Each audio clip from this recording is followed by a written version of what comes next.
Hi everyone and welcome to 16 Figure Focus, and in this video I'm going to outline my top 10 favorite figures in my collection. Let's get started.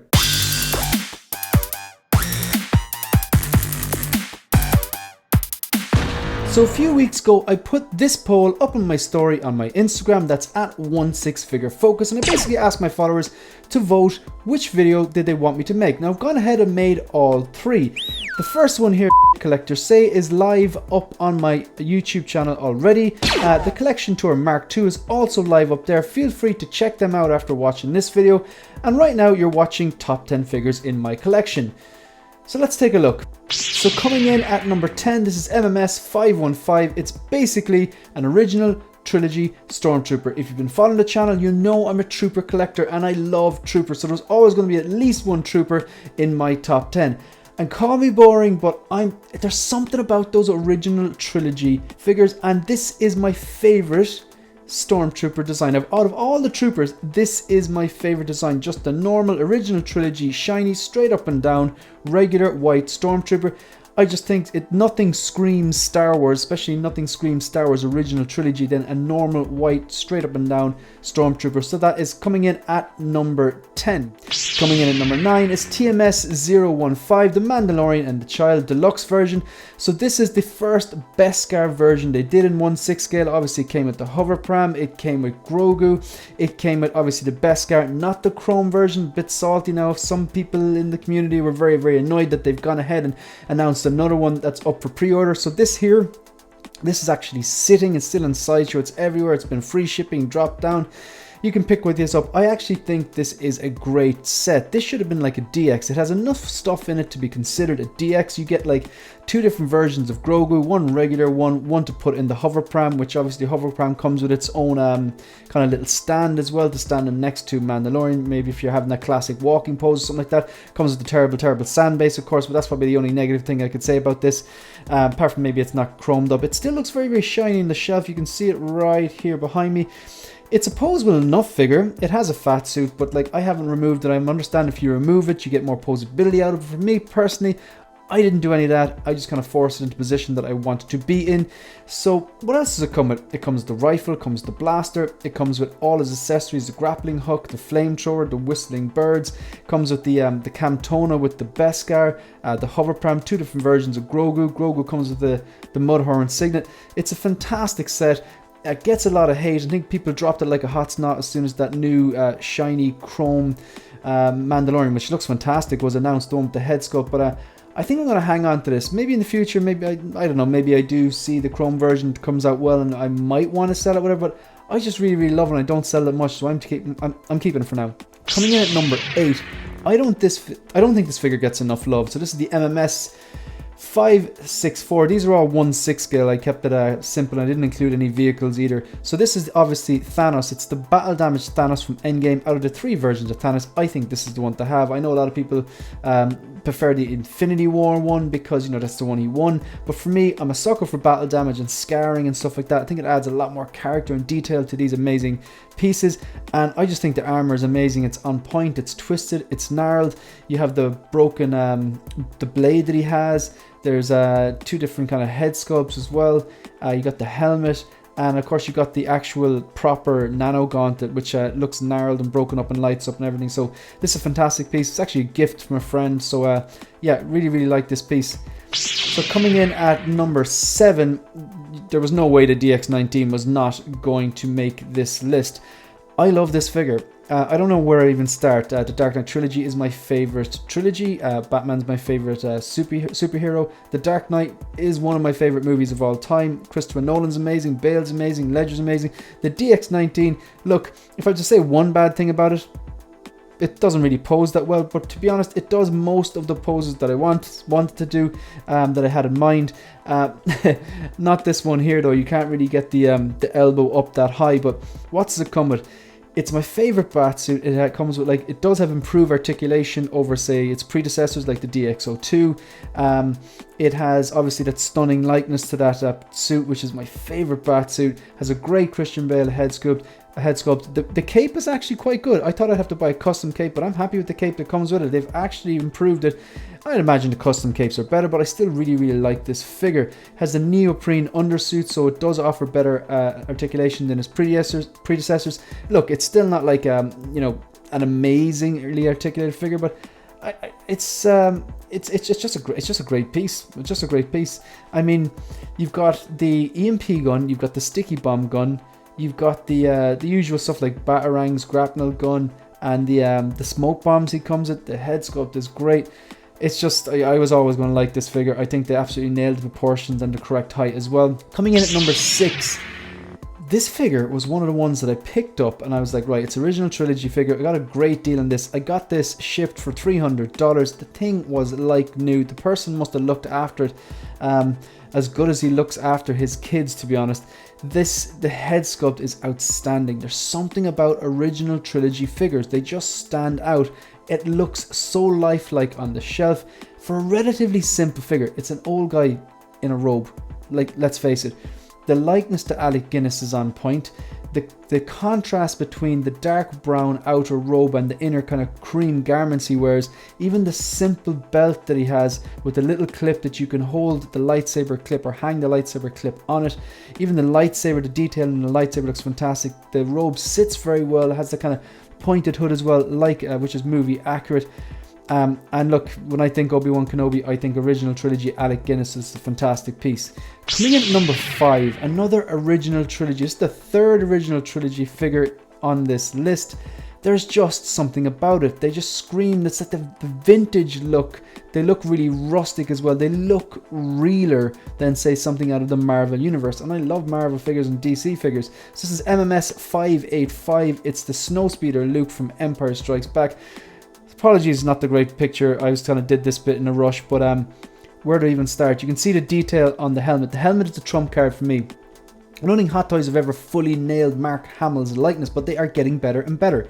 And for this, when you put on that helmet and the visor down, and it's just showing his mouth, it's Mark Hamill any day of the week. They have nailed that kind of part of his face. The helmet itself, the way it's banged up and rusted, like that's one of the things I love about the original trilogy. And I haven't watched Andor yet, but I'm hoping from the ads it looks like it's following the rebels as opposed to the Jedi, and it looks like it has that kind of rustic, thrown together look of the rebels, because obviously they're like underfunded. They're not like the Empire where everything is big and expensive and high tech and shiny like your Chrome Troopers and their robes and stuff like that. The orange pops on this shelf. It's very, very weathered. You have that like control panel on the front. I think the head sculpt is good, like I said, but when you cover it up with when you're putting on that helmet anyway and you just see this part of his mouth, it does look very, very like Mark Hamill. The blast shield actually comes down. You have the option to pose him with a kind of the bit underneath the helmet as well. Yeah, it's kind of like it's like a flight cap or something like that. You have the lightsaber hilt. You've got the lightsaber that lights up with the swooshing blade. You even got like a magnetic grappling hook, which is grand. Like I have mine posed here. He's basically incorporating a lot of the stuff. He's got his blaster in the holster. The lightsaber is hanging off his belt. He's got the grappling hook that he used to take down the walker in that iconic scene. It's just a phenomenal piece. It's really, I knew I'd like it. As soon as I saw it, I was very surprised they actually did it. Coming in at number 4. This is one of those sculpts that is freakishly good. This is Hot Toys at their best. This is the Boba Robot 2-pack. This is MMS 034. For me, Boba Fett will always be original trilogy Boba Fett, but when he returned in The Mandalorian, and you have the robe version, and he's actually taken apart a battalion of stormtroopers with a gaffy stick, and then he gets his army back, and it was just rock and roll from there on. Look, this has so many different things going for it. The fact that it's Boba Fett, the fact that it's a heavily worn, weathered, battle damaged, beat up suit, the fact that he's packing a few more pounds in this as well. Obviously Jeremy Bullock and Tamora Morrison are very, very different physiques, but it works really well. I like the way the robes is underneath the armor. The head sculpt, it's a shrink ray, as the guys from Collecting Weekly would say. It is fantastic. I really, really love it. And even though it's discounted now, I'd say give this enough time. When eventually the dust settles, it might take a few years. This will be sought after if people pass on it. That's number 4. Coming in at number 3, we have MMS 426. This is one of the few figures that I actually worked backwards on. I tend not to work backwards because obviously it gets very expensive and nothing's immune to reissue. So, you know, you could just work backwards and overpay maybe twice the price for something, and then next week they announce a 2.0 or 3.0 or 4.0 or 5.0, and you could be kicking yourself. But this is my favorite Spider-Man in this collection, in my collection. Where do I even start? It has the typical combination of colors you'd expect from any Spider-Man, just the red and the blue, and obviously the spider emblem and the webbing. Tom Holland's my favorite Spider-Man. I really like Spider-Man Homecoming. I love the layering in this. You have all these separate pieces. You have the blue hoodie, which has a working zip and the little pulleys as well.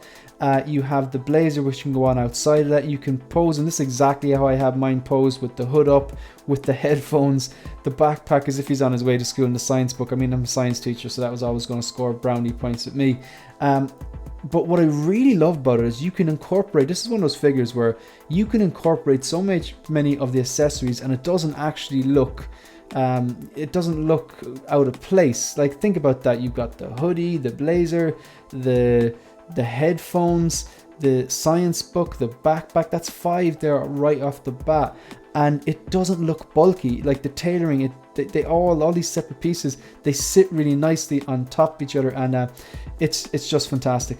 Coming in at number 2, it's the MMS 378 D17. This figure was recently dethroned from my number 1 spot.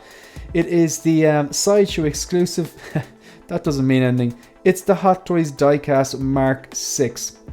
It's branded Avengers, however the damage is actually from Iron Man 2.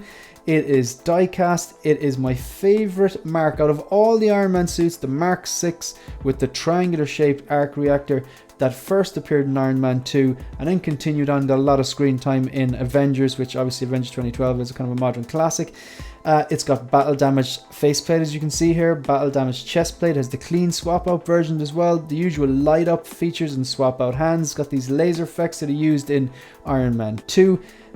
Heaps of swap out interchangeable parts. You've got rockets, little like micro rockets, wrist rockets, like little guns and stuff like that, the laser blasters. You've got an Avengers base. It lights up. It's actually from it's the one from Avengers, but it's kind of like not true 6 scale. If I had to critique it, that'd be one of the things. If they made a true 6 scale, that would have been amazing. It's just a fantastic piece. It's my favorite Iron Man suit. It's my favorite Iron Man figure. If I had to sell all my Iron Man figures, this one is the one that would keep. Quick recap from 10 down to number 2 before I unveil my number 1 favorite figure in my collection. At number 10, I have the MMS 515 Original Trilogy Stormtrooper. At number 9, I've got the TMS 015 The Mandalorian and the Child. At number 8, the MMS 564 Endgame Battle Damaged Thanos. At number 7, I've got the DX19 Batman from the Dark Knight Trilogy. At number 6, I've got the MMS 283 Alec Guinness from A New Hope. Obi-Wan Kenobi from A New Hope. At number 5, the MMS 585 Snowspeeder Luke. At 4, the Boba Robot 2-pack MMS 034 from The Mandalorian. At number 3, MMS 426 the Deluxe Homecoming Spider-Man. At number 2, the MMS 378 D17 Mark 6. But coming in at number 1, the most favorite figure in my collection, it's the MMS 203 D05. It's the RoboCop from the 1987 movie, diecast RoboCop with the mechanical chair. So where do I even start with this? Massive science fiction fan. The films which kind of really like solidified my love for sci-fi are the older films, not just like the likes of the Star Wars trilogy, particularly the 80s and 90s science fiction when they were using like real models and costumes and props and stuff like that. Terminator 1 and 2, Alien and Aliens, RoboCop 1 and 2, Predator, that kind of real world, it's, how do I say this, like using props and models and costumes, stuff like that, so it actually looked like it was actually there. I know they have their limitations, but personally I think the best science fiction even now, or the best movies even now, are directors that kind of shoot things that if they can do it real, they do it real and avoid using CGI and then use CGI to supplement, basically like Christopher Nolan does things. But yeah, so from the 1987 movie RoboCop, it is die-cast. It has the clean parts, as you can see here. It has a bunch of swap out mouth plates for different expressions. It's got the battle damage swap out helmet, the battle damage swap out chest plate, the die-cast gun, the regular gun. The gun actually goes into the hip. There's batteries that you can put into the back and has a remote to make him say some phrases. That's a pretty cool touch. Although I haven't actually tried it out, but I did buy this brand new and there was no corrosion, so we should be good to go. The chair as well that he sits on, I had to get the one with the chair. There's a version of this which is MMS 203, which just comes with the figure. It's still die-cast, has the swap out clean and damaged parts, has the mount plates, has the guns and the stand and all that, but it doesn't have the chair. I really wanted the chair because the chair played a really, it is iconic. It's definitely iconic. It's a real special role, a prominent role in the movie. So that's where he kind of went after missions for debrief to have his thoughts analysed, and where they fed him baby food. So that's pretty much it. That was the top 10 figures in my collection. If you've watched the video, if you enjoyed it, maybe hit a like. If you want to support the channel, like the video, subscribe to the channel, and leave a comment. What are your top 5 or top 10 figures in your collection? You can also follow me on Instagram and follow me on Twitter. That's it. That's the end of the video. See you in the next one. Good luck.